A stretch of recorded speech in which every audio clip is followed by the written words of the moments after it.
जय Hind dear student.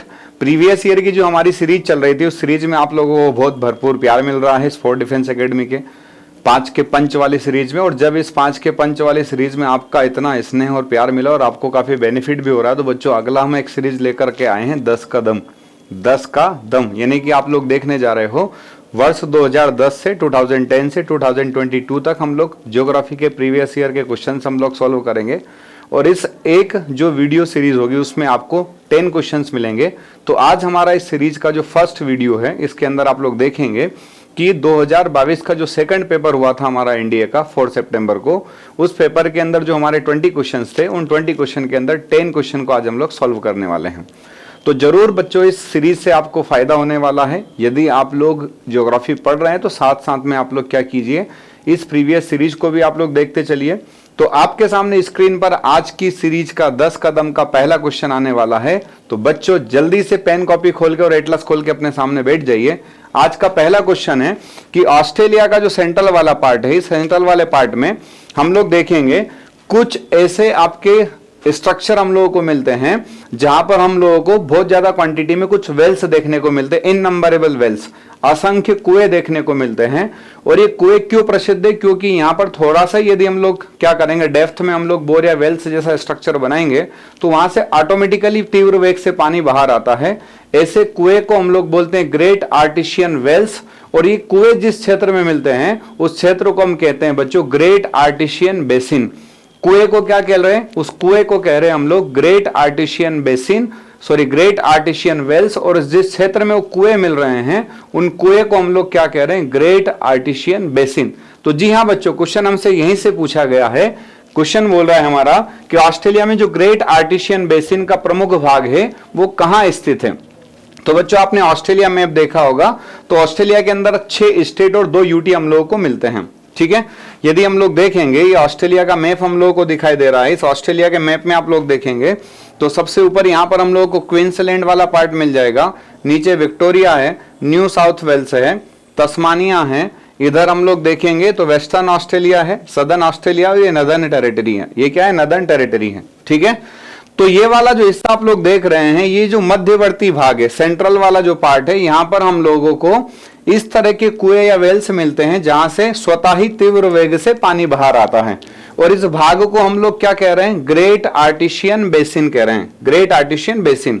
अब देखिए ये वाला जो पार्ट है किसमें आ रहा है? क्वींसलैंड वाले रीजन में आ रहा है। किसमें आ रहा है? क्वींसलैंड। नीचे न्यू साउथ वेल्स है और विक्टोरिया है और तस्मानिया है। ठीक है, तो इसका कुछ पार्ट हम लोग देखेंगे तो साउदर्न टेरिटरी में भी जाता है, साउथ ऑस्ट्रेलिया में भी, कुछ नदर्न टेरिटरी में भी जा रहा है, कुछ न्यू साउथ वेल्स में भी। But most of the region आप देखेंगे तो कहां पर मिलेगा? क्वींसलैंड में मिलेगा। कहां मिलेगा? क्वींसलैंड में। तो आप लोग देखिए जरा, राइट आंसर में हम लोगों को क्वींसलैंड कहीं लिखा हुआ दिख रहा है क्या? तो ऑप्शन ए दे रखा है वेस्टर्न ऑस्ट्रेलिया, ऑप्शन बी हमारे सामने है विक्टोरिया जो आप लोग देखेंगे साउथ में है, उसमें कुछ ही हिस्सा इसका लोकेटेड है। ऑप्शन सी हमारे सामने क्वींसलैंड और ऑप्शन डी है नदर्न टेरिटरी या उत्तरी ऑस्ट्रेलिया। तो राइट आंसर बच्चों हमारा क्या होगा? क्वींसलैंड होगा। राइट आंसर क्या होगा? क्वींसलैंड। यानी कि ऐसे कुएं जहां से स्वतः ही तीव्र वेग से पानी बाहर आता है उन कुएं को कह रहे हैं ग्रेट आर्टिशियन वेल्स। और ऐसे कुएं वाले क्षेत्रों को हम क्या कह रहे हैं? Great artesian basin.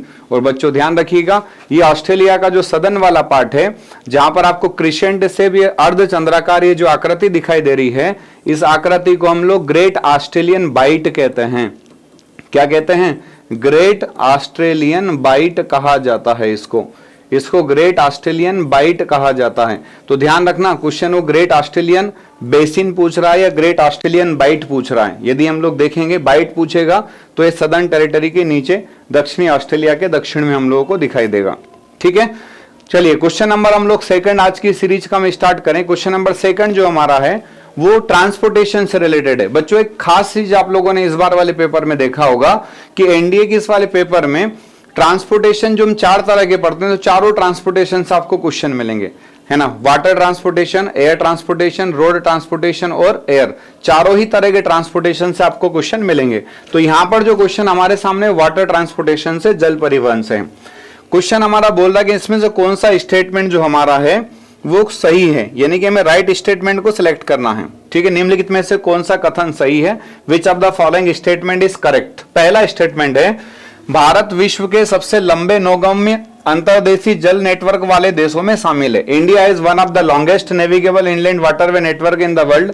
तो बच्चों मैं आपको बता दूं, भारत का लगभग 2075 या 20,275 किलोमीटर लॉन्गेस्ट हमारा क्या है, नेविगेबल इनलैंड वाटरवेज है। 2016 के पहले ये हमारा जो लेंथ था लगभग 14,500 किलोमीटर का था। 2016 के बाद से बढ़ाकर हमने इसको 2,275 या 2,249 किलोमीटर कर दिया है।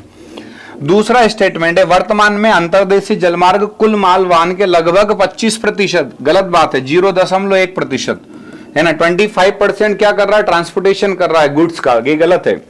तीसरा है, राष्ट्रीय जलमार्ग अधिनियम 2016 के अनुसार भारत में 111 अंतर्देशीय जलमार्ग राष्ट्रीय जलमार्ग घोषित किए गए हैं। यानी कि according to national waterway act 2016 India में कितने इनलैंड वाटरवे डिक्लेयर किए गए हैं, 111, 111। तो बच्चों ये बात भी सही है कि 2016 के पहले हमारे देश में मात्र 6 इंटरनल वाटरवेज थे। कितने थे, 6 हमारे पास में इंटरनल वाटरवेज थे, जो बढ़कर कितने हो गए, 111। हाँ ये बात अलग है कि 111 में से अभी हमारे पास में 13 जो आपके इंटरनल वाटरवेज है वो कैसे हैं, वो ऑपरेशनल स्टेज में है। किसमें है, ऑपरेशनल स्टेज में है। तो पहला आप लोग देख रहे होंगे कि विश्व के जो 10 सबसे बड़े इंटरनल वाटरवेज वाले जो कंट्री है, जिसमें सबसे पहले नाम रशिया का आता है, जिसके पास में लगभग 3 लाख किलोमीटर लंबा क्या इंटरनल वाटरवेज है। और यदि इस सीरीज में आप देखेंगे यूरोपियन यूनियन को हम छोड़ दे तो भारत का रैंक 6 आता है।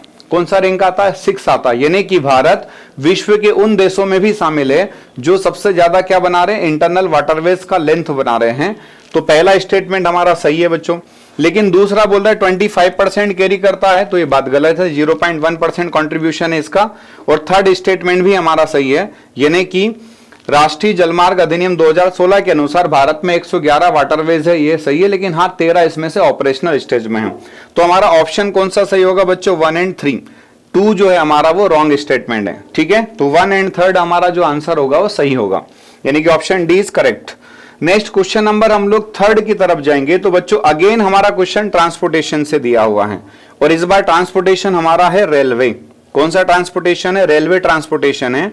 और रेलवे ट्रांसपोर्टेशन में मैं बार बार बोलता हूं, ऑफलाइन वाले बच्चों से मैं बार बार बोला हूं कि बच्चों रेलवे ट्रांसपोर्टेशन से यदि क्वेश्चन पूछ रहा है यूपीएससी एनडीए के एग्जाम में, तो जरूर उसकी पहली प्रायोरिटी में रेलवे जोन और उसके हेडक्वार्टर को मैच द कॉलम के फॉर्म में पूछने की इच्छा होगी।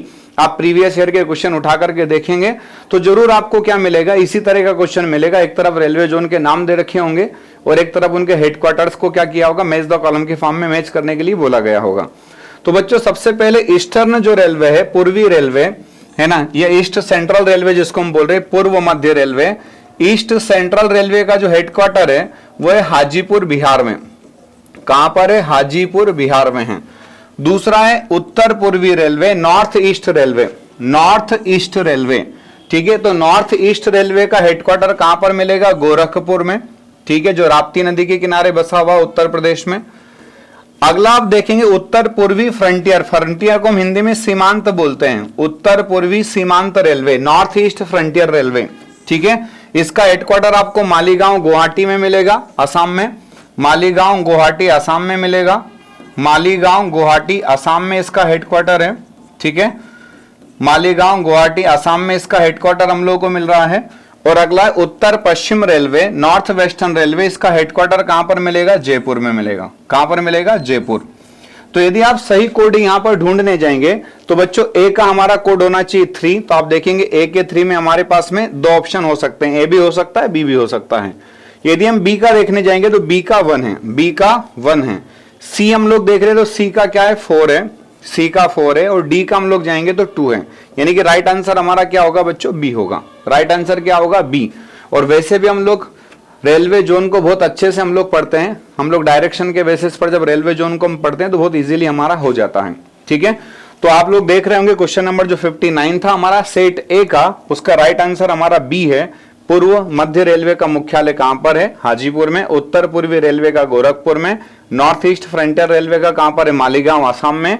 और उत्तर पश्चिम रेलवे का कहां पर, जयपुर, जिसको हम पिंक सिटी भी बोलते हैं, राजस्थान में, ठीक है। नेक्स्ट क्वेश्चन नंबर हम लोग आगे बढ़े। क्वेश्चन नंबर अगली सीरीज का जो हमारा है 60 है, और अगेन मैं आपसे बोलना चाहूंगा कि हर बार कहीं ना कहीं ज्योग्राफी में जो हमारे 20 क्वेश्चंस होते हैं उसमें वर्ल्ड ज्योग्राफी का वेटेज थोड़ा ज्यादा होता है, क्योंकि हमारे सिलेबाई के अंदर भी आप देखेंगे तो वर्ल्ड ज्योग्राफी के टॉपिक को स्पेशली मेंशन भी किया हुआ यूपीएससी ने। ठीक है, तो क्वेश्चन नंबर हमारा जो 60 है सेट ए का, वो है अर्थक्वेक से रिलेटेड है। ठीक है, which of the following statement about earthquake waves is not correct. Question को आप पहले ठीक से पढ़ लेना, पूछ रहा है नॉट करेक्ट। ठीक है, यानी कि भूकंपी तरंग के बारे में निम्नलिखित में से कौन सा कथन सही नहीं है ना। आपको रॉन्ग स्टेटमेंट क्या करना है, यहां से आइडेंटिफाई करना है। पहला, पी तरंग तीव्र गति से चलती है, सही बात है, ये हम देखेंगे। तो भूकंप की तरंगे कितनी होती है, 3 होती है, प्राइमरी वेव, सेकेंडरी और long period wave. Primary wave जिसको हम लोग बोलते हैं कि लाइट के एनालोगस होती है, सेकेंडरी वेव जो हम लोग बोलेंगे साउंड के, है ना, प्राइमरी, सेकेंडरी और एल वेव। प्राइमरी जो वेव होती है वो हम बोलेंगे साउंड के, सेकेंडरी जो है वो लाइट के, और जो आपका एल वेव है जिसको हम बोलते हैं सरफेस वाले एरिया पर चलती है और इसलिए सबसे ज्यादा डिस्ट्रक्टिव भी होती है। तो प्राइमरी सबसे ज्यादा तेज, लगभग सेकेंडरी से 60% ज्यादा चलती है। दूसरा है सेकेंडरी वेव और तीसरा है हमारा एल वेव। तो प्राइमरी वेव हम देखेंगे सबसे पहले पहुंचेगी, तो हाँ ये बात सही है, क्योंकि प्राइमरी जो वेव है उसकी स्पीड सबसे फास्ट होती है। दूसरा है प्राइमरी वेव सॉलिड, लिक्विड और हम लोग देखेंगे गैस, तीनों मीडियम में ट्रेवल कर सकती है ना। प्राइमरी वेव सॉलिड में, लिक्विड में और गैस में, तीनों मीडियम में ट्रेवल कर सकती है, ये स्टेटमेंट भी सही है। तीसरा है कि जो ईपी सेंटर होता है जिसको हम क्या बोलते हैं अधिकेंद्र से 145 डिग्री से परे स्थित भूकंप लेखी पी तरंग के आगमन को दर्ज कर सकता है। तो बच्चों में ये शेडो जोन के मैं 2 डायग्राम आपके सामने लेकर आया हूं। ये आपका सेकेंडरी वेव का शेडो जोन है बिटवीन 103 टू 103, यहाँ सेकेंडरी वेव नहीं पहुंचेगा इतने एरिया में। और प्राइमरी वेव का जो शेडो जोन है 105 से 145, यानी कि 145 से परे बोल रहा है, परे रिकॉर्ड करेगा क्योंकि प्राइमरी वेव आ रहा है, प्राइमरी वेव आ रहा है। तो 145 के बाद का जो जोन है वहां पर प्राइमरी वेव रिकॉर्ड इजीली हो सकता है। हाँ, 105 से 145 के बीच वाला जो जोन है वहां पर प्राइमरी वेव डायरेक्ट नहीं आएगा, इसलिए उसको हम क्या बोलेंगे, shadow zone of primary wave. तो यहां पर हमारा जो थर्ड स्टेटमेंट है वो भी सही है, लेकिन जो फोर्थ स्टेटमेंट है प्राइमरी तरंग की अधिकतम क्षेत्र इसके छाया क्षेत्र में शामिल है, तो ये बात गलत है बच्चों। आप लोग देखो, प्राइमरी वेव का शेडो जोन सिर्फ 105 से 145 के बीच में है, जबकि सेकेंडरी वेव का शेडो जोन 103 से 103, यानी कि सेकेंडरी का शेडो जोन बड़ा है, वो प्राइमरी का जो शेडो जोन है वो छोटा है। तो बच्चों इसने रॉन्ग स्टेटमेंट हम लोग को आइडेंटिफाई करने के लिए कहा था, तो हमने रॉन्ग स्टेटमेंट को आइडेंटिफाई कर लिया कि ऑप्शन डी जो होगा हमारा वो रॉन्ग होगा। ऑप्शन डी जो हमारा वो कैसा है, रॉन्ग है। ठीक है, नेक्स्ट क्वेश्चन की तरफ हम लोग बढ़े। अर्थक्वेक के बाद अगला जो सेंटर है हमारा, अगेन वर्ल्ड ज्योग्राफी वाला पार्ट है, इंटरनल स्ट्रक्चर ऑफ अर्थ से, पृथ्वी की आंतरिक संरचना से। और ये बहुत छोटा टॉपिक है और हम लोग देखेंगे इजीली 4 नंबर देके जाता है। बहुत छोटा सा टॉपिक है, आसानी से 4 नंबर की जुगाड़ यहां से हो जाती है बच्चों। ठीक है, अब आप लोग देखेंगे कि हमारा जो इंटरनल स्ट्रक्चर ऑफ अर्थ है, इस इंटरनल स्ट्रक्चर ऑफ अर्थ को हम लोग ये क्रस्ट, मेंटल और कोर 3 पार्ट में हम लोग डिवाइड कर देते हैं। ये क्रस्ट है, ये मेंटल है और ये कोर है। फिर क्रस्ट के भी 2 पार्ट कर देते हैं हम, अपर क्रस्ट और लोअर क्रस्ट। मेंटल के भी 2 पार्ट हम लोग करेंगे, अपर मेंटल और लोअर मेंटल। और कोर के भी हम 2 पार्ट करेंगे, अपर कोर और लोअर कोर। ठीक है, अब इनके बीच में हम लोगों को डिसकंटिन्यूटी देखना है, डेंसिटी रिलेटेड। ये upper crust, lower crust, upper mantle, lower mantle, upper core, lower core. ठीक है, इनके बीच में हमें क्या देखना है, डिसकंटिन्यूटी, असंबंधता देखनी, घनत्व से संबंधित। तो आपको सिंपल सा याद रखना, KMRGL है ना। के से हम बना लेंगे कोनराड असंबंधता, एम से हम बना लेंगे मोहोविक असंबंधता, आर से बना लेंगे रेपेटी असंबंधता, जी से हम बना लेंगे गुटेनबर्ग असंबंधता और एल से बना लेंगे लेहमैन असंबंधता। ठीक है, तो ये हमारे पास में 5 तरह की डिसकंटिन्यूटी है। अब क्वेश्चन को पढ़ लीजिए ठीक से, बहुत इत्मीनान से। क्वेश्चन बोल रहा है कि which of the following discontinuity separate the earth crust from the mental. Crust from the mental, यानी कि क्रस्ट मेंटल से किससे सेपरेट होगा। तो बच्चों इतना हिस्सा ये क्रस्ट का है और यहां से मेंटल शुरू हो रहा है, तो ये क्रस्ट और मेंटल के बीच में आप जाएंगे तो यहां पर आपको कौन सी डिसकंटिन्यूटी मिल रही है, मोहोविक डिसकंटिन्यूटी। तो आप देख लीजिए हमारे ऑप्शन में जो बी लिखा हुआ है वो लिखा है मोहोविक डिसकंटिन्यूटी। तो हमारा राइट आंसर क्या हो गया, मोह डिसकंटिन्यूटी सेपरेट करेगा क्रस्ट को मेंटल से। क्रस्ट को मेंटल से सेपरेट करने वाला जो डिसकंटिन्यूटी है वो मोहोविक डिसकंटिन्यूटी है। ठीक है, नेक्स्ट क्वेश्चन की तरफ हम लोग जाएं। क्वेश्चन नंबर 93 है ना बच्चों, इस सेट ए के हिसाब से मैंने सीक्वेंस लिया है। जो 93 नंबर क्वेश्चन है बच्चों, बोल रहा है कि निम्नलिखित में से विश्व का कौन सा नगर जो पृथ्वी के घूर्णन के उच्चतम रैखिक वेग को प्रतिनिधित्व करता है ना। तो यहां पर हम देखेंगे, पूछ रहा है लीनियर वेलोसिटी ग्रेटेस्ट कहां पर होगी। तो बच्चों जब हम लोग बात करते हैं लेटीट्यूड की, तो हम लोग बोलते हैं कि जो 0 डिग्री इक्वेटर वाला जो रीजन है, 0 डिग्री लेटीट्यूड या क्या इक्वेटर जो है ना, इसका सर्कल सबसे बड़ा होता है जिसको हम ग्रेट सर्कल कहते हैं। और यहाँ जो रोटेशन होगा वो फास्ट होगा, ठीक है। और इसलिए यहां पर हम देखेंगे कि जो आपका लीनियर वेलोसिटी होगा वो ज्यादा होगा। अब आपको देखना है कि इक्वेटर के आसपास वाला कंट्री कौन है, इक्वेटर के आसपास। तो आप सबसे पहले जब अफ्रीका कॉन्टिनेंट में जाएंगे तो अफ्रीका कॉन्टिनेंट में आपको कुछ कंट्री मिलेंगे जो कहां लोकेटेड है, इक्वेटर पर। कहां लोकेटेड है बच्चों, इक्वेटर पर। किस कॉन्टिनेंट में, अफ्रीका में। जैसे गेबोन है, कांगो है, जायरे है, युगांडा है, केन्या है, सोमालिया है, ठीक है। कौन कौन से है, गेबोन, कांगो, जायरे, युगांडा, केन्या, सोमालिया। ये कंट्री हमें अफ्रीका के कहां दिख रहे, इक्वेटर पर दिख रहे हैं, यानी कि युगांडा इसमें आ रहा है ऑप्शन में, ठीक है। तो देखो कंपाला युगांडा दे रखा है। दूसरा सेंट पीटर्सबर्ग रशिया, तो आप देखेंगे रशिया थोड़ा सा ऊपर हो जाता है। आप देखेंगे रशिया के नदन वाले पार्ट से आर्कटिक सर्कल टच होके जा रहा है, ठीक है। स्पेन है, तो स्पेन आप देखेंगे यहां ये जो अफ्रीका के ऊपर मेडिटेरियन सी है, और मेडिटेरियन सी के ऊपर जाएंगे यहाँ पुर्तगाल और स्पेन है। लगभग ये भी 30 डिग्री के ऊपर ही आपको मिलेगा। और अगला स्टॉकहोम, तो आपने नॉर्वे, स्वीडन, स्टॉकहोम से अगेन आर्कटिक सर्कल पास होता है। नॉर्वे, स्वीडन और फिनलैंड से कौन पास होता है, आर्कटिक सर्कल। और नॉर्वे, स्वीडन, फिनलैंड के नीचे आएंगे तो वहां पर हम लोगों को डेनमार्क भी मिल जाता है। तो स्वीडन भी कहां है, नॉर्थ वाले पार्ट में है। तो आप देखेंगे इक्वेटर के पास में एक कंट्री हमें मिल रहा है, कंपाला युगांडा। अब इस क्वेश्चन से आप समझो कि यहां पर ज्योग्राफी का हम फिजिक्स दोनों लगा दिए, यानी कि क्वेश्चन हमारा लेटीट्यूड और लॉन्गिट्यूड वाला है। क्वेश्चन कौन सा, लेटीट्यूड एंड लॉन्गिट्यूड। और इस लेटीट्यूड और लॉन्गिट्यूड से हम लोगों को बच्चों 3 क्वेश्चन मिले इस बार एनडीए में।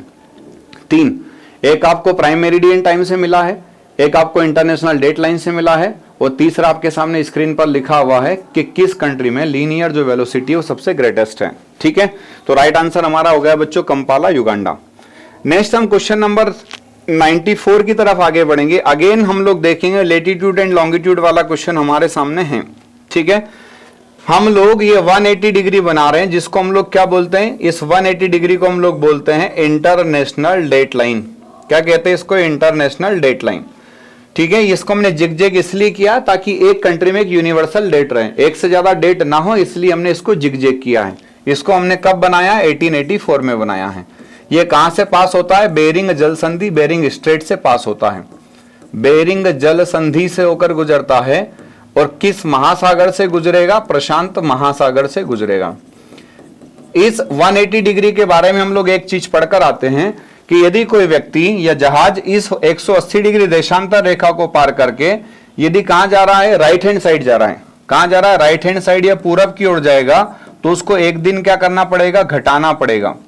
एक दिन उसको क्या करना है, घटाना है। और यदि इसको क्रॉस करके वो कहां आएगा, लेफ्ट हैंड साइड आएगा या पश्चिम दिशा की ओर आएगा, तो उसको क्या करना है, एक दिन जोड़ना है। 1 डे यहां पर क्या होगा, ऐड होगा, एक दिन क्या होगा, जुड़ जाएगा। लेकिन बच्चों यहां पर हमारे सामने कोई कंडीशन ना हो तो हम लोग ऐसा करेंगे। यदि वो हम लोगों को कंडीशन ये बता देता कि आप प्राइम मेरिडियन टाइम से आए हो, चलकर कहां से आए हो, प्राइम मेरिडियन टाइम से, तो फिर हम लोग ये 24 आवर, एक दिन का नाम बोलते हैं, हम 12 घंटे का बोलेंगे कि 12 घंटे आपको क्रॉस करने पर घटाना और 12 घंटे आपको क्रॉस करने पर जोड़ना। यदि आप कहां से चलकर आ रहे हो, प्राइम मेरिडियन टाइम से, ठीक है।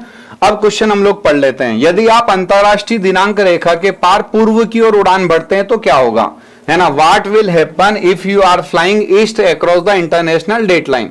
यहां लिख रहा है वो ईस्ट, कहां जाना है आपको, इंटरनेशनल डेट लाइन से ईस्ट जाना है। तो ये 180 है, 180 डिग्री है, और ईस्ट या राइट हैंड साइड हम जाएंगे। तो अभी हमने क्या बोला, एक दिन हमें घटाना है। एक दिन मतलब 24 घंटे, एक दिन मतलब कितना, 24 घंटे। तो आप देख लो, आप 12 घंटे पीछे हो जाएंगे, आप 12 घंटे आगे हो जाएंगे। 12 घंटे की बात हो ही नहीं रही, क्योंकि यहां पर ऐसा कुछ कंडीशन नहीं लिखा है कि आप 0 डिग्री प्राइम मेरिडियन टाइम से आगे चले हैं। आप 24 घंटे आगे हो जाएंगे। आगे तो तब होते जब हम पश्चिम आते। और अगला डी ऑप्शन लिखा है कि आप 24 घंटे पीछे हो जाएंगे, यू विल लॉस 24 आवर। तो हमारा डी जो ऑप्शन होगा बच्चों वो सही होगा। आप 24 घंटे कहां हो जाएंगे, पीछे। क्यों, क्योंकि 180 डिग्री देशांतर रेखा को पार कर कर यदि आप राइट हैंड साइड या पूर्व की ओर जा रहे हैं तो आपको 24 घंटे घटाना है, एक दिन घटाना है।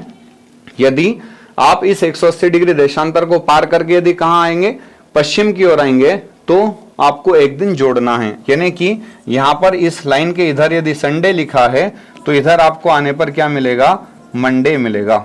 ठीक है, तो ये अगेन आपके सामने क्वेश्चन है लेटीट्यूड एंड लॉन्गिट्यूड से।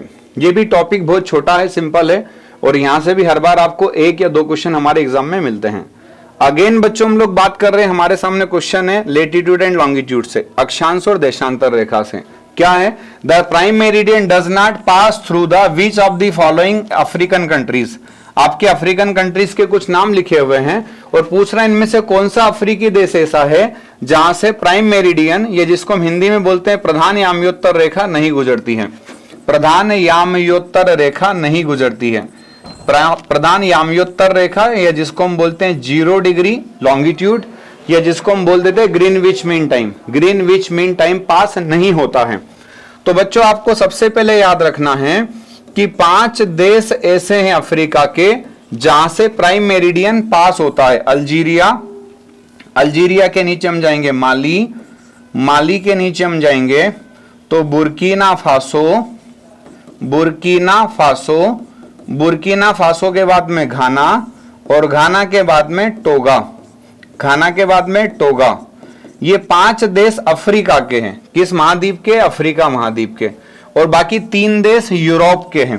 3 देश कहां के हैं, यूरोप के। कौन कौन से, तो यूके है, फ्रांस है और स्पेन है। ये 3 देश कहां के हैं, यूरोप के, जहां से कौन पास हो रहा है, 0 डिग्री लॉन्गिट्यूड, या जिसको हम क्या कह रहे हैं, 0 डिग्री लॉन्गिट्यूड, या जिसको हम बोल रहे हैं प्राइम मेरिडियन टाइम। ठीक है, तो आप देखो निम्नलिखित में से किस अफ्रीकी देश से होकर प्रधान याम्योत्तर रेखा नहीं गुजरेगी, पास नहीं होगी, ये पूछ रहा है। ठीक है, तो मोरक्को की हम बात करें, अल्जीरिया की बात करें, माली की बात करें, घाना की बात करें, तो आप देखो अल्जीरिया आपको दिख रहा है, जो मैंने 5 देश लिखे हैं, माली भी आपको दिख रहा है, घाना भी आपको दिख रहा है। इन 5 देश में यदि नाम आपको नहीं दिख रहा तो मोरक्को का है। किसका है, कि मोरक्को ऐसा देश है जहां से प्राइम मेरिडियन टाइम पास नहीं होती है। तो बच्चों आप ध्यान रखना, 5 देश अफ्रीका के, 3 देश यूरोप के, और बीच में मेडिटेरियन सी, बीच में कौन है, मेडिटेरियन सी है। ठीक है, तो 3 क्वेश्चन हमें यहाँ किससे मिले, लेटीट्यूड एंड लॉन्गिट्यूड से। नेक्स्ट हम लोग देखें क्वेश्चन नंबर 127 हमें दे रखा है। ये फिजिकल डिवीजन वाला क्वेश्चन है बच्चों, कि छोटी चट्टानी पहाड़ियां पर टार का निर्माण निम्नलिखित में से किससे संबंधित है। The formation of torques. ये टॉर्स क्या होता है, तो चट्टान का इरोजन के द्वारा कुछ इस तरह से बना हुआ जो स्ट्रक्चर है उसको हम क्या कहते हैं, टॉर्स कहते हैं। ठीक है, इस तरह से बना हुआ जो स्ट्रक्चर है उसको हम क्या कहते हैं, टॉर्स कहते हैं। ये किस चट्टान में जनरली मिलता है, ऐसा पूछा जा रहा है। तो हम लोगों से पूछा जा रहा है ग्रेनाइट रॉक है क्या, चूना पत्थर लाइमस्टोन है क्या, एल्यूवियल है क्या, डोलोमाइट है क्या। तो डोलोमाइट और लाइमस्टोन तो एक सॉल्युबल रॉक जैसे हैं, घुलनशील चट्टान हैं। ठीक है, यहाँ तो इस तरह के स्ट्रक्चर मिलना संभव है नहीं, है ना। एल्यूवियल जो है रिवर के द्वारा आपका इरोडेड पार्टिकल्स जो सेडिमेंट्स वगैरह जाते हैं उनके डिपोजिशन से जो प्लेन बनता है उसको हम एल्यूवियल प्लेन बोल देते हैं। यानी कि यहाँ पर हम लोग देखेंगे जो राइट आंसर होगा हमारा वो ग्रेनाइट होगा। क्या होगा, ग्रेनाइट। और इसी ग्रेनाइट और नीच से हम लोग देखेंगे तो हमारे पेनिनसुलर के नदन वाले पार्ट जो हैं कुछ उनका फॉर्मेशन हुआ है। ठीक है, तो टॉर स्ट्रक्चर जनरली आपको किस रॉक ब्लॉक में मिलेगा, ग्रेनाइट रॉक ब्लॉक में मिलेगा। किस में मिलेगा, ग्रेनाइट। और ग्रेनाइट किस टाइप का रॉक है, ग्रेनाइट कैसा चट्टान है, इग्नियस है, सेडिमेंट्री है, मेटामॉर्फिक है। तो इग्नियस रॉक है। बेसाल्ट और ग्रेनाइट दोनों के बारे में हम सुनते हैं। और ग्रेनाइट का जब मेटामॉर्फिक कन्वर्जन होता है तो क्या बनता है, निश बनता है। ठीक है, तो क्वेश्चन नंबर 127 का राइट आंसर हमारा हो गया बच्चों ग्रेनाइट। नेक्स्ट हम लोग देखें, अगला हमारे सामने क्वेश्चन है, पृथ्वी के ऐतिहासिक मानचित्र को बनाने और उसके विश्लेषण करने की भूवैज्ञानिक समय की पहेली की कड़ियों को जोड़ने को क्या कहते हैं, है ना। क्या बोल रहा है वो, कि जो पजल आपका geological time to create and analyze historical maps of the earth is known as paleoclimatology. Climatology से आप लोग समझ गए होंगे कि हम लोग जलवायु वगैरह का तो अध्ययन कुछ कर नहीं रहे हैं। पेलियो जियोमॉर्फोलॉजी, हाँ जियोमॉर्फोलॉजी से हम लोग क्या करते हैं, हिस्टोरिकल मैप्स और इन सब के बारे में हम लोग जानकारी इकट्ठा करते हैं। पेलियो लिथोलॉजी, लिथो का अर्थ होता है आपका सॉलिड रॉक ब्लॉक, तभी तो हम लिथोस्फीयर बोलते हैं उसको, लिथोस्फीयर। तो कई सारे बच्चों ने यहाँ एलिमिनेशन प्रोसेस से भी शायद आंसर सही कर दिया होगा। और अगला है पेलियो जियोग्राफी, पेलियो जियोग्राफी। तो बच्चों राइट आंसर हमारा क्या हो जाएगा यहाँ पर, किसके द्वारा हम लोग वहां पर स्टडी करते हैं? Paleo geomorphology. पेलियो जियोमॉर्फोलॉजी के द्वारा हम लोग एंशिएंट टाइम के जो हिस्टोरिकल मैप्स है और अर्थ है, इनके बारे में हम लोग क्या करते हैं? स्टडी करते हैं। तो बच्चों, आज की इस 10 का दम सीरीज का पहला जो एपिसोड है हमारा, वो कंप्लीट होता है, क्योंकि हमारे 2022 का जो हमारा पेपर हुआ था 2022 का सेकंड वाला, उसमें 20 क्वेश्चन हमारे ज्योग्राफी सेक्शन से थे, हर बार ही रहते हैं। 80 मार्क्स का वेटेज हमारा ज्योग्राफी का है, यानी कि इंग्लिश और फिजिक्स के बाद यदि हम देखें तो तीसरा बड़ा सब्जेक्ट आपका ज्योग्राफी है, ठीक है। और ज्योग्राफी आपको यदि अच्छे से आता है तो करंट अफेयर में भी आप बहुत अच्छा परफॉर्म कर लेंगे, वर्ल्ड हिस्ट्री को समझने में आपके लिए बहुत आसानी होगी। तो बच्चों, अगली सीरीज में आपको जो 2022 का सेकंड वाला पेपर के जो 10 क्वेश्चन रिमेनिंग है वो मिलने वाले हैं। तो जल्दी से जाइए, पहले इस सीरीज को लाइक कीजिए, और अगली सीरीज आपको जल्दी मिलने वाली है, और जरूर इस सीरीज से बच्चों आपको हेल्प होगा। तब तक के लिए जय हिंद, जय भारत, वंदे मातरम।